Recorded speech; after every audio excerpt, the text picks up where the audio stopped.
Mark Brennan of Fight on State here with our first Bill O'Brien press conference wrap of the 2013 season. Did you like that dramatic pause? Yes.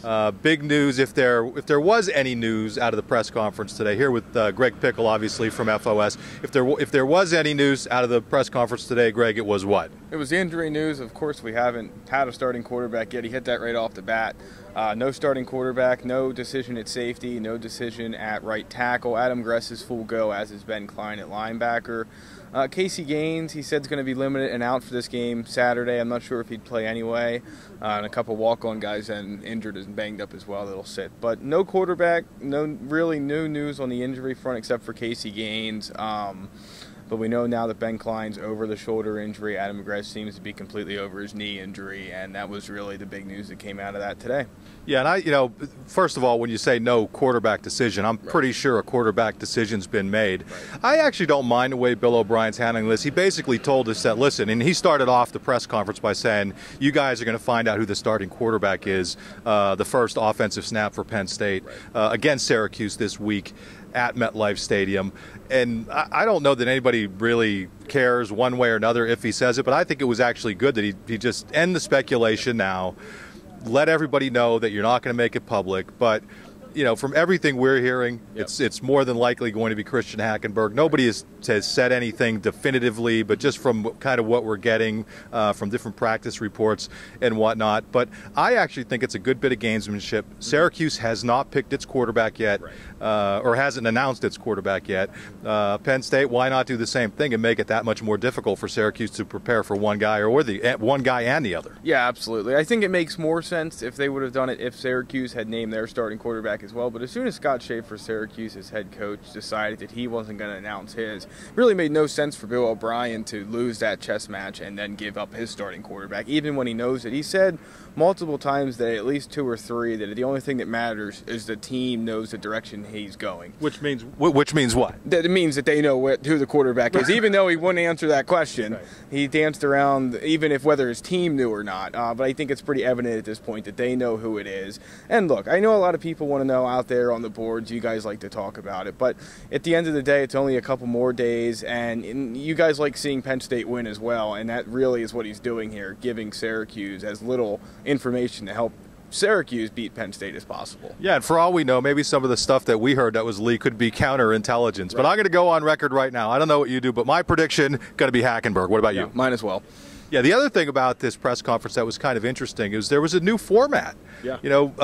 Last year Bill O'Brien said that he didn't think he was as prepared as he needed to be coming into these press conferences to talk about injuries. So like a lot of NFL coaches, he opened the press conference with an injury report. Greg touched on the key things, obviously, are that Gress is full go, the offensive tackle, and that Ben Klein, one of the key backups at linebacker, is full go. But I actually like that as well because it gets all those questions out of the way right off the bat. Now, is he always going to be as forthcoming about the particulars of injury? No. I mean, he really wasn't last year, and that's kind of an NFL style. And then he followed that up with his little quarterback announcement, and I actually don't mind it at all. I thought overall today, Greg, he seemed for a game week to be in a really good mood. And maybe that's not the analysis people want to hear here, but I think he just seemed loose. And the players who were here seemed loose. I think they're ready to go. Yeah, I think so as well. He had said in his opening statement, which he didn't give last year, that he felt like last year at this time was a blur and that there were so many things going on, so many things going in different directions. This year he doesn't have to worry about that. He knows, again, what direction he wants to go. So I think it's a lot easier for him to be loose. There's no loose pieces this year. He knows who's dinged up, who's not, who's going to play, who's not. And I think you're right. I think he did seem very relaxed. There was a couple other things that he hit on that we'll get into, but for the most part, I don't think he really stood behind anything or, didn't put anything out there that he was asked about. He hit on all the injuries. He didn't really specify a couple of them, but that's the way it goes. Like you said, he's not always. Some of them weren't. Some of them were walk-ons who probably weren't going to do a whole lot. Yeah. So I think he touched on everything. He touched on Nico Robinson, who we can get into a little bit. He's not with the team any longer. Bill O'Brien did clarify that, no fault of his own, and it wasn't due to discipline. But yeah, I thought he was very relaxed, very calm, probably calm and collected, and ready to fire back as we've seen, and that fire back in a good way, of course. You know when Bill O'Brien's in a good mood at these things because he'll start joking and giving quips back and forth with reporters, and he did that today. So yeah, I think he's as relaxed as you're going to see him heading into this week. Yeah, and you people want to know who he was quipping with a little bit. Mike Portman was nice enough to point out at the end of the press conference that a certain FOS scribe was wearing Syracuse colors. I don't know if it was hunting season or did you mention that you were working on a road crew before this, But Bill O'Brien had some fun with that even. Sure. Yeah, I mean, like Mark said, and he was just very, very relaxed and very, forthcoming. Again, we've seen Bill O'Brien at times be very dodgy with things and not really want to get into a lot of specifics. But today he did. He was very blunt right up front, and I think that was important too. When you guys watch these recaps, sometimes we talk about the same things for a couple minutes at a time, and quite honestly, it's because you eliminate 6 or 7 questions when you know injury and quarterback news right off the bat. So you get into a little bit more, and I think that kept O'Brien happy too. I mean, no one likes answering the same question with the same answer over and over again. So, yeah, put all these things together, and I think this team, we won't be able to see practice this week. It'll be closed all week. Another gamesmanship thing, I think, with Scott Schaefer closing his at Syracuse as well. But overall, I think that these guys are right where you want them and expect them to be heading into the season opener. Okay, let's hit on a few of those other points. You mentioned Nico Robinson. For people who don't follow the recruiting game that closely, a defensive back from Florida.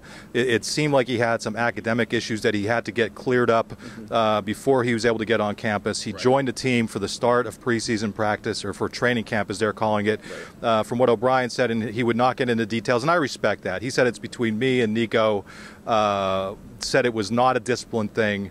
I will speculate that this, to me, is just screaming it's some sort of academic issue. Does not sound like the kid's ever going to play at Penn State. No. I'm not sure exactly what the details are. Maybe we'll get them at some point.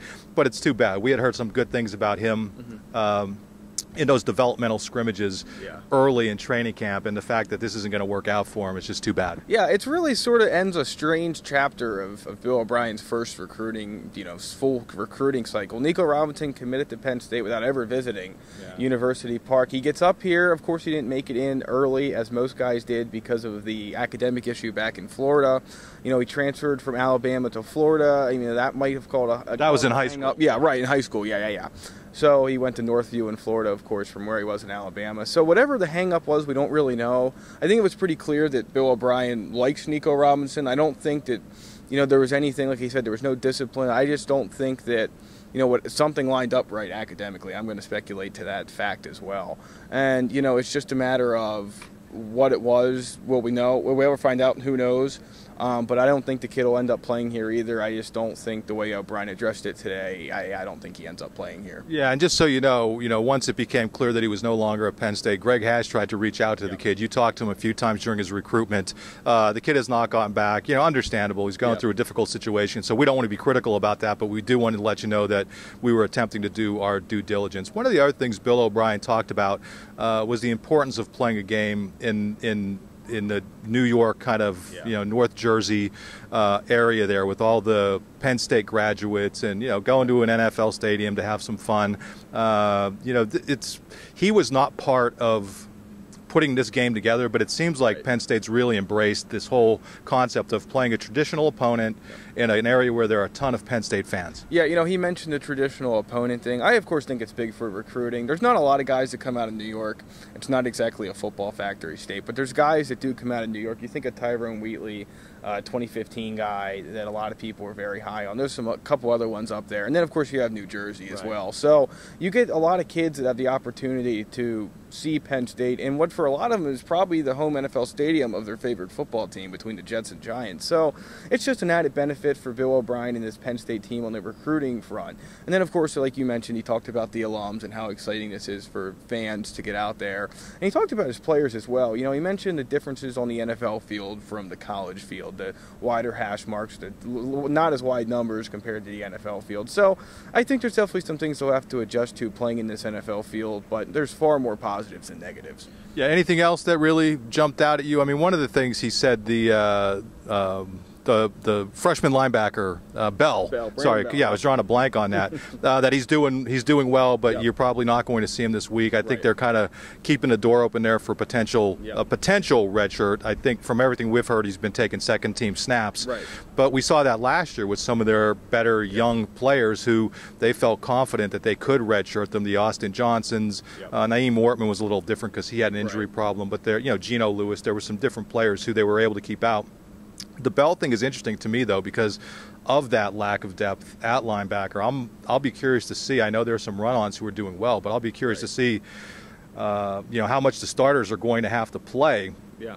And are they going to be able to keep the Bell kid out all season? Right. Yeah, I think it's going to be tough. I mean, you look at, of course, Ben Klein being back is probably the biggest reason that they're able to at least even have that door open for Brandon Bell to redshirt. But all the indications are that he's doing very well. Glenn Carson admitted that as well when he spoke to us after Bill O'Brien. So all reports on Brandon Bell at this point are positive and as positive as can be. But, I think it'd obviously be fortunate for him to get a redshirt year. I'm just not sure at this point. I mean, you have to have everyone stay healthy, and then you have to have 4 guys playing a lot of minutes over a Big Ten schedule. That might be tough. Let's put it that way. Yeah. Anything else? That was the one thing I thought our people would be interested in. Anything else kind of jump out at you? No, not really. I think that he hit on a lot of things. He talked about Syracuse and what they have to offer at running back. That's really the one position that he kind of keyed in on. Talked a little about Syracuse offensive coordinator, but otherwise, you guys are up to date, and now it's just a couple conference calls tomorrow and driving up to New York.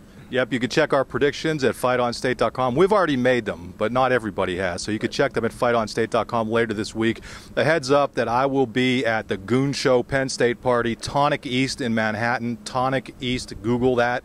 Don't come to see me, but Keith Conlin, Tim Sweeney, and a bunch of former Penn State lettermen, John Schaefer, a bunch of the Trey Bauer, a bunch of guys are going to be there. So 5 till 9, Tonic East in New York City. It'll be a great time. Thursday, as Greg said, both of us will be there covering the game. We're looking forward to it, and we're also looking forward to coming back and doing week 2 of the Bill O'Brien press conference wrap. For Greg Pickel, I'm Mark Brennan. We will see you next week.